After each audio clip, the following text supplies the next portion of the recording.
Hi, my name's Mark Hayward. This is the Absolute Business Mindset podcast. I'm here to talk to you about business, technology, and coaching.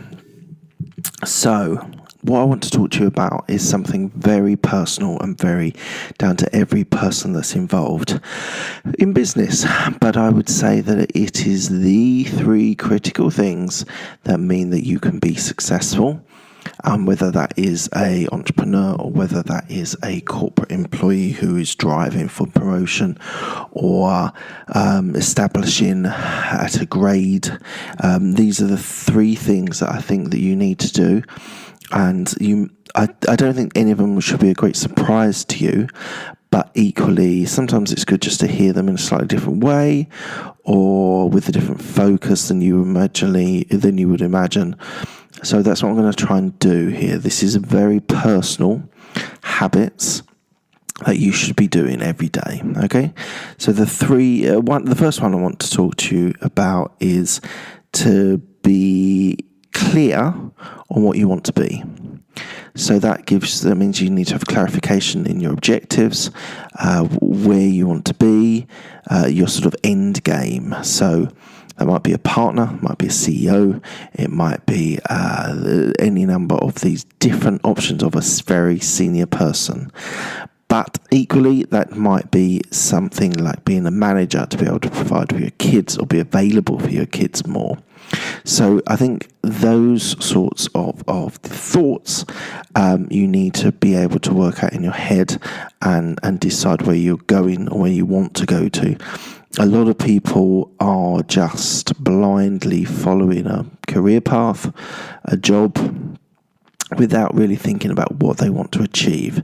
Now, I'm a big one on setting goals and reassessing goals and having long-term goals and having short-term goals and maybe medium-term goals as well.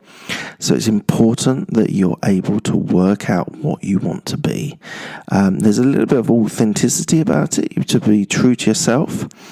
And that's also incredibly important. You need to be true to what you believe in, your social views, and you might not want to work for a particular type of company.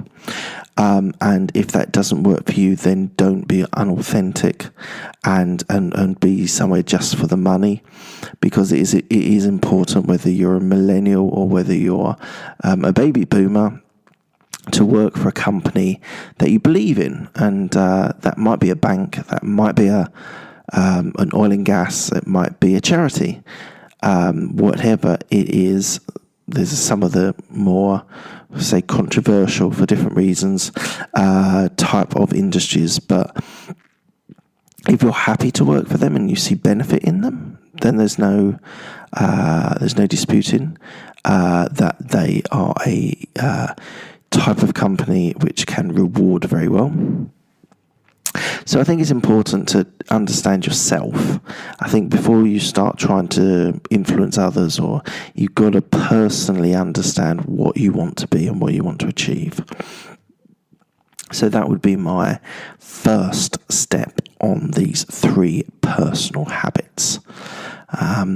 I would then say the second one is regarding keeping and generating energy, whether that is physical, and I would say that every successful person has an element of physical fitness. That can be going to the gym, it might be running long distances, it might be cycling. Equally, I would personally add in meditation as part of that personal and physical energy. You don't necessarily have to run a marathon to be mentally and physically able and capable. So I've talked extensively on podcasts and on YouTube videos where I talk about the role of exercise and meditation being a similar one. So whatever works for you, you should really think about getting. For me, I do enjoy exercise, and the physical side of it, I must admit, I get clouded with a little bit of work that takes over, but it's something that I would definitely always want to and aspire to is to have physical fitness part of my weekly activities, and that's because it gives me a clarity of thought. It gives me it calms me.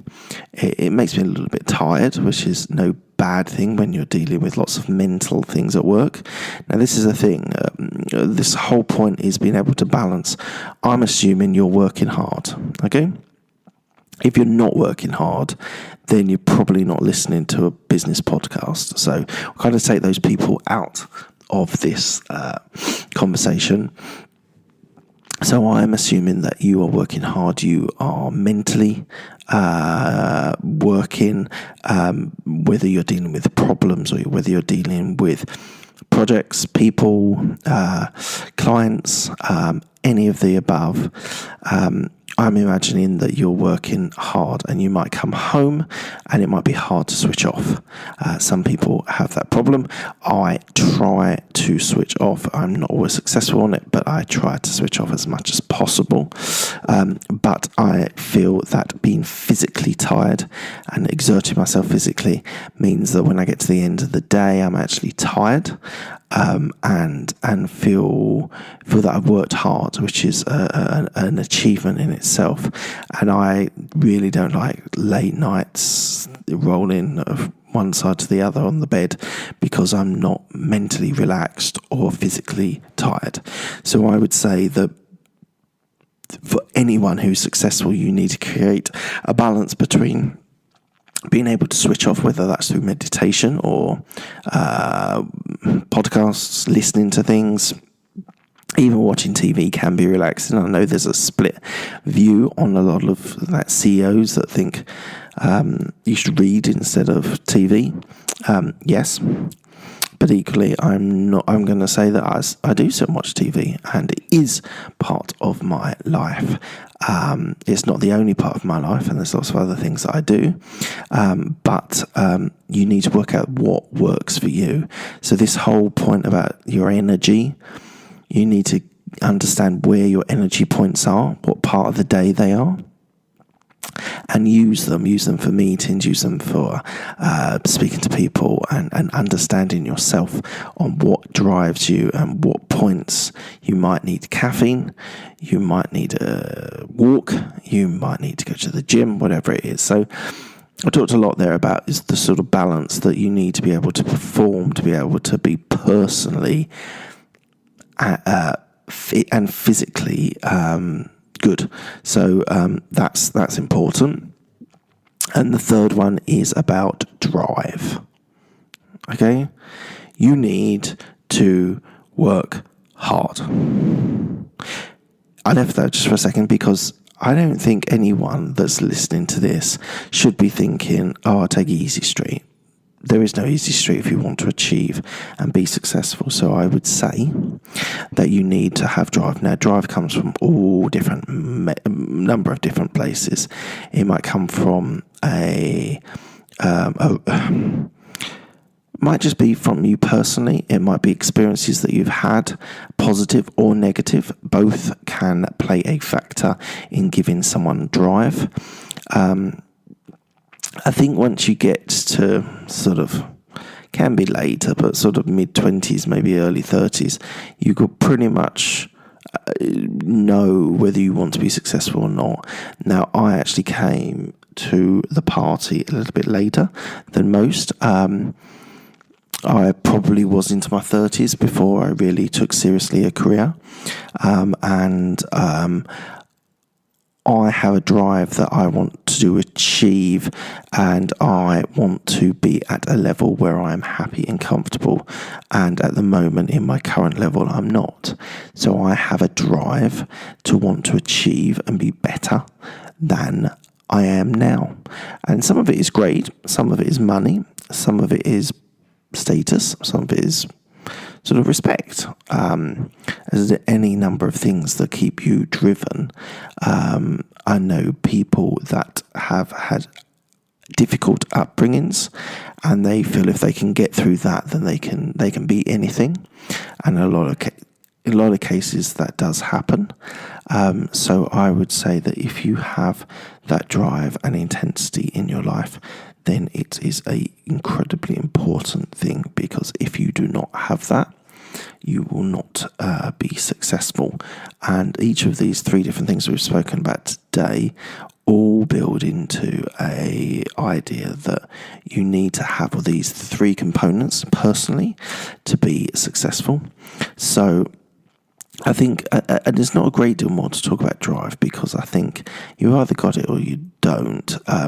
It is a prerequisite, it is a necessity to be able to be successful, or you'll give up. A lot of people give up too early and do not have the same ambition. I think drive and ambition are pretty much the same thing, and I think that you should be wanting to be successful, and that is your drive to success. Now, what success means to one person to another is completely different, and you might find that you want to drive to be a manager, and that's where you want to be, and that's equally fine. There's no judgment here on your drive compared to my drive, compared to anyone else's drive. I don't think people should judge you on that. Equally, if you want to be successful, you need to be able to work hard. You need to work late, work early, work through lunch, have meetings all day, start your actual work at 4 o'clock because you had meetings all day. You've got projects that you need to block out 2 hours because you've got to deliver it by the end of the day, and you do it. Something happens that goes wrong, for example, at 6 o'clock, and you have to stay and resolve it and finish it, and that might be 8 o'clock, 9 o'clock, whatever it is. Those are the things that, so everyone's going to have bad points, everyone's going to have disappointments, everyone's going to have things that went wrong, whether it's your ability that's made it go wrong, or whether it's someone else's. But one of the biggest learning curves I've had is that when things go wrong, the most important thing is about how you respond to it. And that's a real life lesson for me, because I think the more you understand that things do go wrong, and it's that critical phase of actually just dealing with it, working out the right solution, and being able to deliver that. And that might take weeks, that might take months, but it is critical that you are able to correct those things. And that's all done by drive and ambition. Because if you don't have that drive or ambition, you'll leave at 5:30 and go, yeah, whatever, it'll be done tomorrow. So no, I don't want anyone who has that attitude. I'm sorry, I don't think this is the right podcast for you. So please just finish the episode and really think about what you want to achieve. So that is the 3 personal habits that I think you need to develop, or if you've got them, great. Work on them, develop them, make them work best for you. Equally, if there's things that you are missing, then you can work on that with a mentor. You might be able to think about it after what you've heard today. So please do think about it, reflect on it. It's an incredibly powerful tool, is to reflect, and I would suggest you do that. Right. This is the Absolute Business Mindset podcast. I'm on iTunes, Stitcher, and Spotify. Please leave a message. Love to hear your feedback. It'd be great to hear what you think of it. You can check me out on Twitter, Mark J. Hayward. Mark Hayward, I should say, and equally on YouTube there's a bunch of videos there which can keep you going if you need an extra fix. Okay, thank you very much for your time, and I'll speak to you soon.